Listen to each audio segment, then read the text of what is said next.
Dropouts, and we have a special pre-recorded edition with Jake McCandless, and we are recording, and we are ready to switch to Studio 8 in.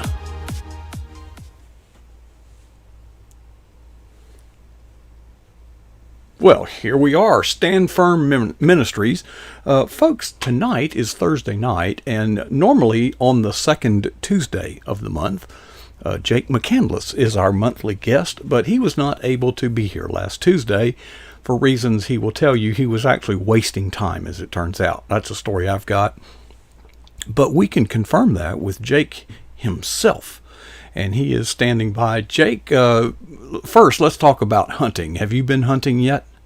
Yeah, I have. I've hunted a total of 30 minutes this year and got probably about the second or third biggest buck I've gotten in my life. So I'm making it work this year. I think you should quit while you're ahead. That's exactly right. I hadn't been back. So, it's been a while since I've taken one with archery. So having a good year. Took a big 10-point.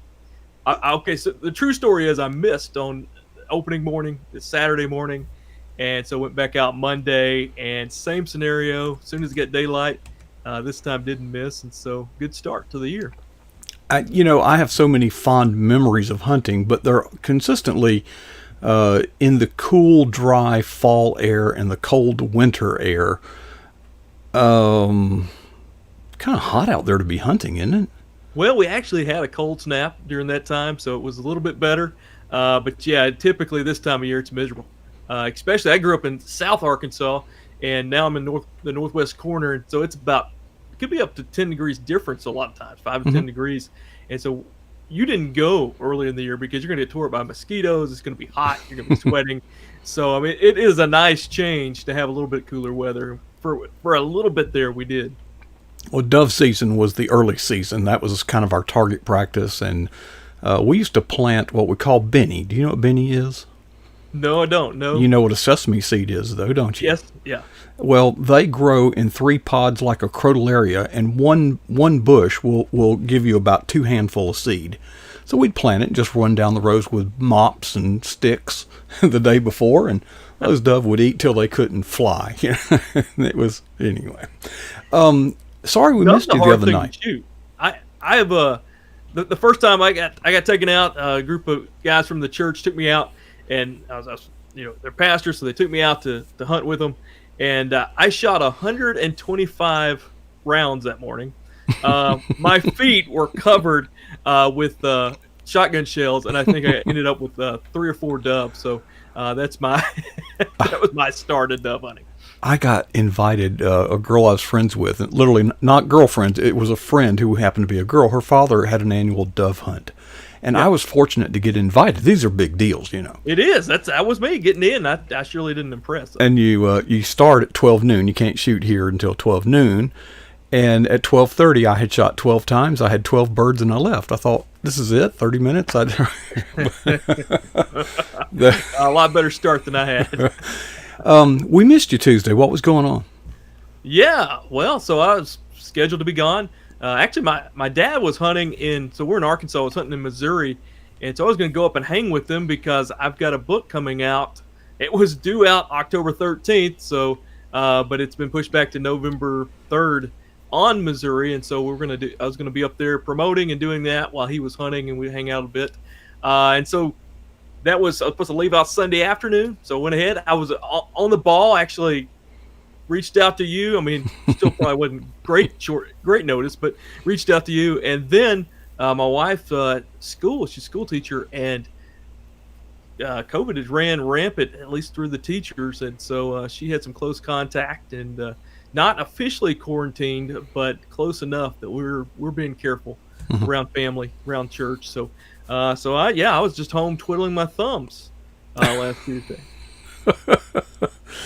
Well, it's pretty good when you can go. Trouble for you this week. So, I skipped out on Tuesday, and then gracious to invite me back tonight, and we're having a pre-record because I'll be teaching at the same time you'll be going on. So we teach every Thursday night, and working through a series of messages through the end time timeline. These are messages I've been doing at churches across the country the last 5 years, and can't do that right now, so made available online, and I'm almost working through those. And then me and Sherilyn the next day on noon Fridays go through and we take questions and things from the topic. So that's going on tonight.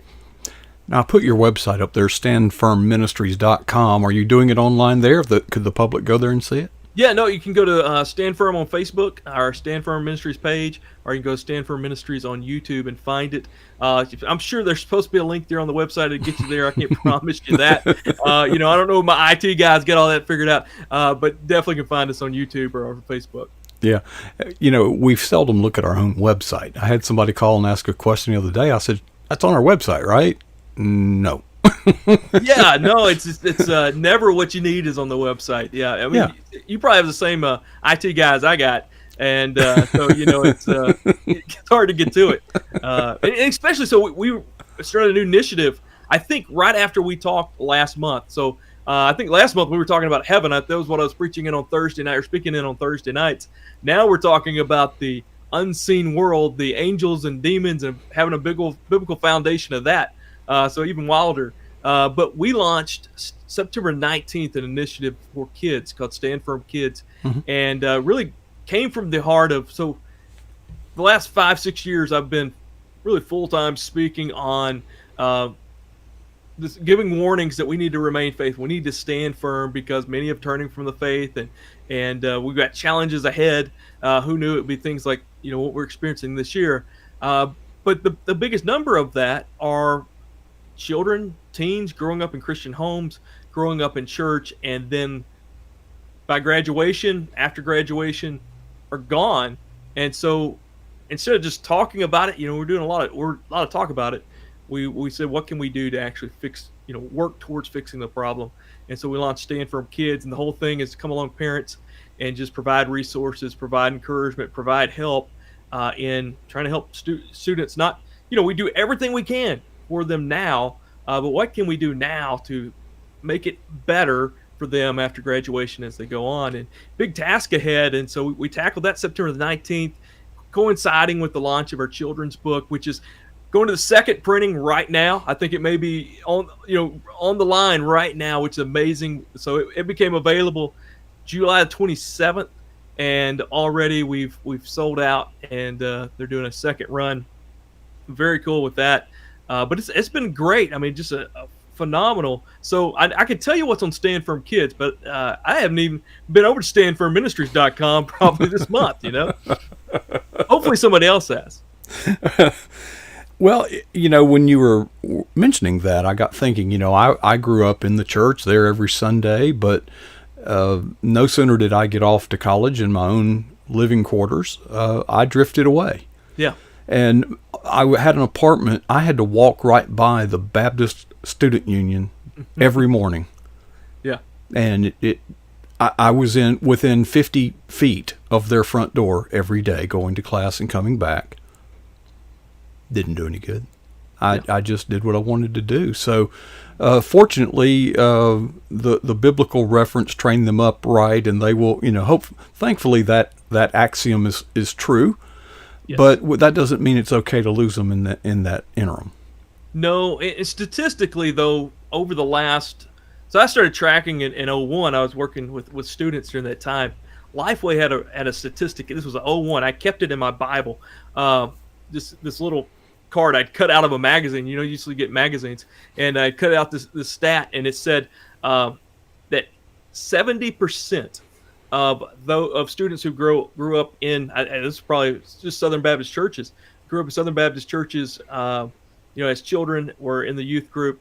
By the age 22, they were gone, and even then, they were statistically we're saying they're not coming back. In the past, I mean, this is, like you said, it's been something going on. I mean, trace that back for a long time, but for the most part, when you get families and you grow up a bit, you come back around, and not seeing that to the level that it was in the past.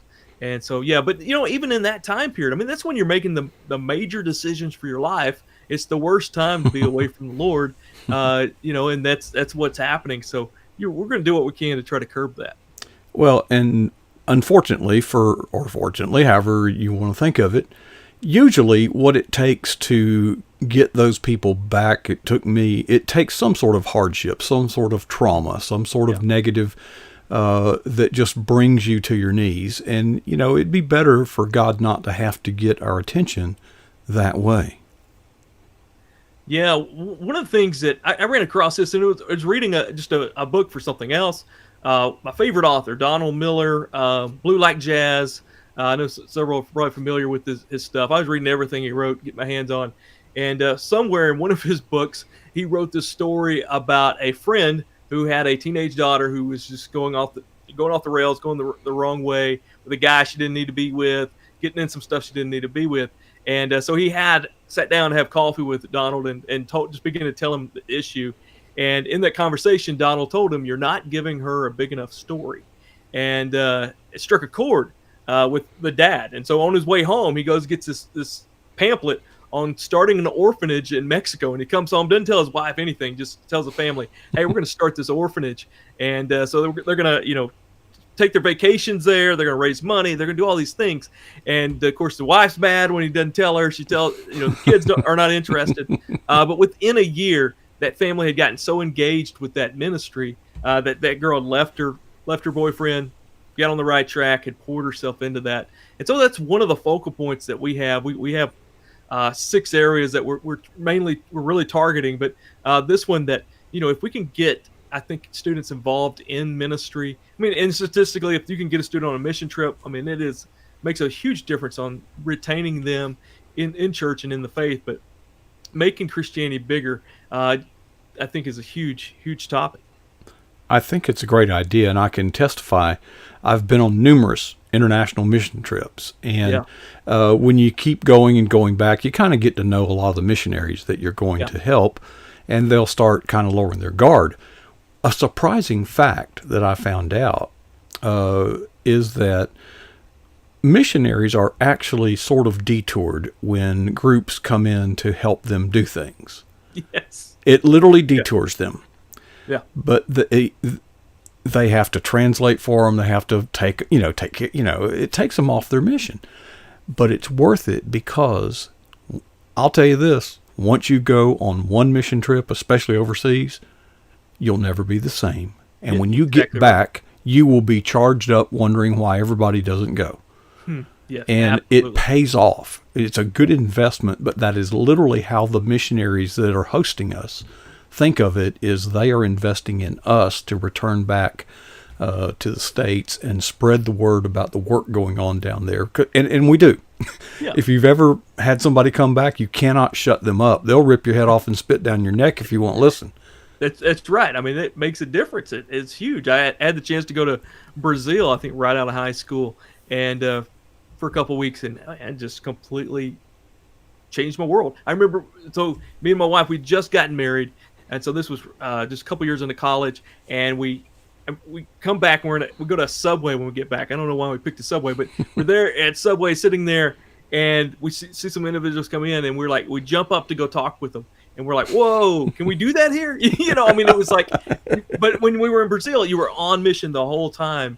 And, I think gaining that, especially for, getting students, getting involved in that. I just had a blog post go out yesterday. So a ministry I'm connected with called Frontier Alliance International released a film about a year ago called Sheep Among Wolves 2, which talked about the Iranian church. The church in Iran is the fastest growing church, growing annually by 20%. I think the United States is like 0.08% of what it's growing. Just absolutely booming, but all of it's underground. No physical church, no property, no bank account, nothing, and it's just absolutely booming. And so Sheep Among Wolves 2, I encourage people to check it out. Talks about what's going on there in Iran. They actually pulled some of the leaders out, took them, undisclosed locations, blacked them out, had the chance to hear from them. So that was a year ago. So yesterday they did a day of solidarity for the church in Iran. And so with that, I wrote this blog post that said, as parents, let's look at what's going on in Iran, where children are actually going and seeing public executions of believers, and believers are being arrested. I mean, we know one end of Iran, but the underground church within the functioning in that. A very dangerous time, but yet you still have children coming to it. You have people, it's never an off day for a believer there. You can't be a spectator. You got to be in the game there. And so that was the challenge. And that's some of the things that we're doing is just really challenging me, really making me step up my game as a dad to be able to say these things, right? How long were you in Brazil, you said, right? Yeah, I think right at 2 weeks. 2 weeks? Yeah. Yeah, that's typically, the length. There's a lot of cost in just going and coming back. So it's a good idea to stay a little while you're there. But every time I went, no matter where we went, we would get our work done. But the last day would be sort of a day of, downtime. And the missionaries were always very gracious to take us around and show us, the culture, the shopping. Yeah. We had homemade ice cream one time. I mean, maybe you've been, but if you haven't been outside of this country, you don't know how good we've got it. No. Absolutely right. I'll never forget in the Dominican Republic, we were using PVC pipe and a bed sheet as a projector screen. And we were putting up this thing. It's getting kind of dark, and I'm looking around. I asked the missionary I'm working with, we were going to show Veggie Tales, for the kids. I said, well, where are the kids? And he said, they'll be here. I said, where are they going to come from? I'm looking around. I mean, yeah. And so many things broke my heart. I mean, literally, I look out and the kids are starting to show up, and there's this one, little kid there, naked as a jaybird. So I looked at the missionary. I said, what's up with that? He said, well, they don't have any clothes. I said, come on. I mean, surely they have something. Yeah. He said, no. You have no idea how good we've got it. When the electricity doesn't go off 2 and 3 times a day, for those that have electricity, when the mailman comes around once a week, the TV stations sign on, I don't know, 8, 9 o'clock, whenever they want to. It's, we got problems here, but believe me, we've got it really, really good. And I was going to get some Dominican cigars. That was half my motive for going down there. We're short supply up here, of Fuentes. And we, last day we go downtown. Well, Fuentes are only for export. They don't sell them on the island. That's what got down. Whatever the Lord it takes, right? So, you're teaching a class tonight. How long is this class on demons and angels and spirit beings? Yeah. So, session 2 tonight. We did session 1 last week, and that'll wrap up that 2-part. And they stay archived. They're on, our Facebook page or our YouTube page. And so last week we talked about so the whole thing is, we know in the end times, you read Revelation 9, you get these demons coming out of the abyss. You've got 4 angels underneath the river Euphrates being let loose. And you read that, and you're like, what in the world? Where does this come from? It seems so out of the blue. But it has its roots within the Old Testament. And so we went through Genesis 6, very controversial, 1 through 4, the Nephilim, the giants, all that last week, and went through the book of Enoch through that. And tonight we'll be going through Deuteronomy 32, 7 through 9, which, if you're out there listening, if you're familiar with Dr. Michael Heiser, his book Unseen Realm, mind-blowing, phenomenal stuff he's putting out there. But through Deuteronomy 32, 7 through 9 goes back to the Tower of Babel, but the phrase is that the Lord disinherited the nations. He gave them to the sons of God. And what is that? And so we're going to be talking about who are these sons of God's, and so which goes back to, which we're likely familiar with Daniel 10, where you get the Prince of Persia, this angel thing, the Prince of Greece there, and you get this, see behind the scenes. And so we'll be talking about that tonight, about the angelic world that's behind the nations. So a lot of fun. Well, it's an interesting topic. I'm not the expert on it, but Hezekiah is my favorite example of what a single angel. We think of angels as, Christmas time, greetings, hark the herald angels sing. No, these are very powerful beings. They are spirit beings, but their power was even the ones God threw out of heaven. He didn't reduce their power. He limited where they could exercise it. Yeah. But one angel on behalf of the Lord killed 143,000 Unbelievable. Yeah, just like in a snap, Right. After that army had marched through, taking the north, taking 49 cities in the south, and just yeah, that's one of my favorite go-tos because I love it. I yeah, love I love the picture. He gets that letter, and it's like he just goes and unfolds it before the Lord. And there was the old skit guys. You're probably familiar with the skit guys. Have you seen them? I've heard of them. Yeah, so they do like these improv skit deals, and but they did one. They were talking about prayer, and so the guy had this prayer sheet, his prayer list, and he's praying through it, and he just finally says, "Well, Lord, you can read," and he just holds it up there, and that's what I think happened as a guy. It's like, Lord, Well, the thing that impresses me the most is it's not in there, but I firmly believe after he laid that on the altar, I think he just went to bed. Yeah, that is not what I would have been doing.